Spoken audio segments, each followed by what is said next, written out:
अब जीवन में आपको कभी भाई नहीं बोलूंगी, इस मन से बोलती हूँ। बाकी आप कहते हैं ना कि आपके पर कोई नहीं, मैं आपको कुछ नहीं मानती। अरे मैंने इनको कभी आज तक कुछ नहीं बोला है, लेकिन इन्होंने जब भी बोला है हर किसी के बारे में बुरा ही बोला। अरे काहे घबराता दरोगा जी देखिए, हंसी मजाक अपने जगह पर है, किसी इंसान की इज्जत उछालना अपनी जगह पे है गोलू राजा जी। हम इज्जत से उछालत है। अब जीवन में आपको कभी भाई नहीं बोलूंगी, इस मन से बोलती हूँ। तू कुछ छोड़िए ना, बाकी आप कहते हैं ना कि आपके पर कोई नहीं, मैं आपको कुछ नहीं मानती। अरे ये कुश्ती के मैदान है, ये कुश्ती के मैदान है कि संगीत के मैदान है? तोर दिल बड़ा छोटा ये पूरा मीडिया जानता है कि आज तक मैंने इनके बारे में कभी आज तक बुरा नहीं बोला, लेकिन इन्होंने जब भी बोला है हर किसी के बारे में बुरा ही बोला। तू बुरा मान के कुछ करी ना। अरे आप कुछ भी मत मानिए, कहा जाता है ना, इसीलिए कहते हैं कि ज्यादा इंसान को नहीं करना चाहिए, आप कम रहिए। बेटा आप गाओ ना, आप गाओ ना, गाना गीत गाओ। कि दरोगा जी हो,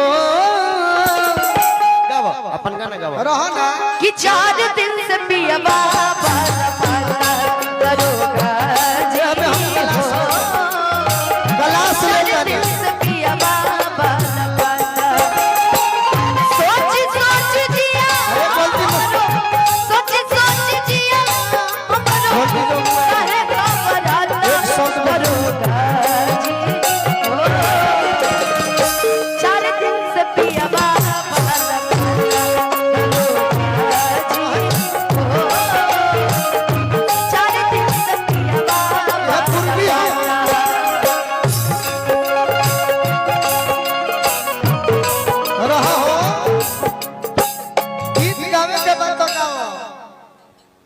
तो अपना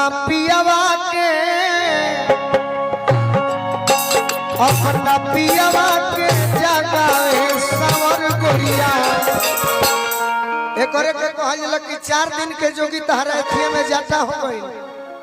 अरे कहवा जो बहुत, अरे 4 दिन के जोगी, उहे जोगी तो रहुआ हालत खराब बा सोशल मीडिया के माध्यम से, उहे जोगी। अच्छा खैर और हालत हमेशा बॉक्सर के नाम खराब कइले बा। तू लोग अपन संबंध बिगड़त है। मैंने कुछ शुरू किया, मैंने कुछ बोला इनको नहीं, मैंने इनको कभी आज तक कुछ नहीं बोला है। हमने कुछ कहा, हमने पूर्वी कहा तो सुनाओ। मैं तो सुना ही रही हूँ, आप तो बीच में टोका टाकी करते हैं। ये पूर्वी नहीं है, 4 दिन से पिया बना पाता बाबू। पूर्वी सुना तो कहत नहीं रहो, 5 लगावे जे पूर्वी सुना। हमारी बात सुन बेटा, रहो बाहर ना सुन, बात सुना काहे ना सुनबो। 5 लगाओ, पूर्वी सुन लो। पूर्वी 5 बोलू, पूर्वी मर्द के विधा है, पूर्वी औरत के विधा ना बाबा है। अच्छा कल्पना जी गलती को ले बड़े कि देवरा तुरी किली। कल्पना जी अपने आप को साबित करने के लिए गई है। शारदा सिन्हा मान ली उसकी गलती को ले बड़ी। कल्पना जी अपने आप को साबित करने के लिए गई कि हम पूर्वी गाते हैं। अरे जरूरी है कि हम भी शारदा दीदी, कल्पना दीदी और इंदू दीदी बन जाएं। जरूरी है, जरूरी क्यों है? ठीक है नहीं, गोलू राजा जैसा भगवान न करे मुझे कभी घमंड आए, क्योंकि घमंड ज्यादा दिन तक चलता नहीं है, चाहे कोई भी रहे। भगवान आपका भला करे। खैर जे घमंडी समझता समझे। मोदी के सब ये हमारे गार्जियन है, ये हमारे गार्जियन है। सुना मैंने हमारे अनिल सिंह जी चाचा भैया के। अब मोदी के सब कोई अंजलि चाचा निमने कहेला, बाकी मोदी अभी 50 बरिस हटे वाला बड़े प्रधानमंत्री। अरे मोदी जैसा काम भी तो बबुआ यार, लालू के कोई खराब ना कहे। केहू ना हम कहत कि साधु जादो बर्बाद कइले लालू के, लालू को खराब ना रहले है। आज ये गलती बात कहे के टिकट देले हम, गलती बात कहे लगल बात पागला। गाँव ना देश में केंद्र में मोदी, अब बिहार में हाँ ये बात सही बात। हेलो देखिए, आप लोग सिंगर हैं तो यहाँ राजनीतिक वाला बात न हो। एक नंबर बात, एक नंबर। ताली बजाइए आप लोग, ताली बजाइए। करके गाना गाइए और ढंग कर गाइए। कुमार सानू पूरा वर्ल्ड का क्या बात गायक है, उससे सुनिए ना, उससे बोलिएगा पूर्वी गाने के लिए तो गाएगा नहीं गाएगा। क्या बात है, ताली बजाइए आप लोग। कुमार सानू पूर्वी नहीं गाएंगे, क्योंकि वो कुमार सानू मीठे गायक है। ए चंदन अब 2 मिनट 1 मिनट सुना भाड़ दहला समय सुना बबुआ हद हलवा ये मेरी श्रोता है सुनिए पहले मेरी बात सुनिए अब यहाँ से मैं माहौल शांत कर देता हूँ। गोलू राजा अपने जगह पे ठीक है, चंदन यादव ठीक है, अनुपमा ठीक है। सुनिए मेरी बात, हमारे देवता रूपी जनता जनार्दन बैठे। देखिए चाचा आप हमारे पिता है, भोजपुरी में पूर्वी के ए से महत्व दियाला, ए से दियाला कि हमनी के एजा हिंदी गीत लिखी जगह पहला बात ई जोन प्रोग्राम हम अगर हिंदी में उद्घोषणा करतनी इहो हम पाप करतनी। ई भोजपुरी के मंच गोलू राजा कहले कि पूर्वी गावे के चाहिए, ठीक बा। पुदीना अनुपमा जी भी ठीक बाड़ी, कुछ श्रोता पुदीना के भी बाड़े, लेकिन कुछ श्रोता जब पूर्वी सुने खातिर भी बाड़े, भोजपुरी के हर मिजाज के सुने खातिर बाड़े। एक मिनट हमारा सुना एगो बात, हमारो बात नहीं विक्की भैया, अगर आप गोपाल राय जी को बुला करके आ ढोड़ी जनी छिल द गवैबो त गई है ऊ कभी नहीं तो गई है जेकर जौन विधावा उहे नु गई गई है ऊ।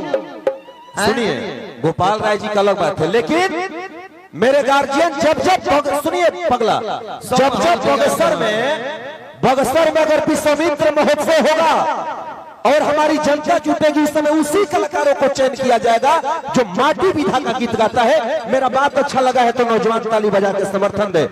अगर बक्सर में बिस्मिल्लाह खां का महोत्सव होगा तो गोलू राजा जैसे कलाकार कल्पना को क्यों बुलाया गया बक्सर में? क्योंकि ये भोजपुरी के पूर्वी गाते हैं, भोजपुरी के हर विधा। गोलू राजा ना गईले रहन कि याद पार जहिया कुमार रहलू रजऊ से पहले हमार रहलू, उहो गीत के सुने के बाद अनुपमा के अरे तो थावे महोत्सव में सोनू निगम जी को क्यों बुलाया गया था, उदित नारायण जी को क्यों बुलाया गया था? चूंकि वहां इसलिए बुलाया गया क्यों था। बुलाया गया एक मिनट रुको,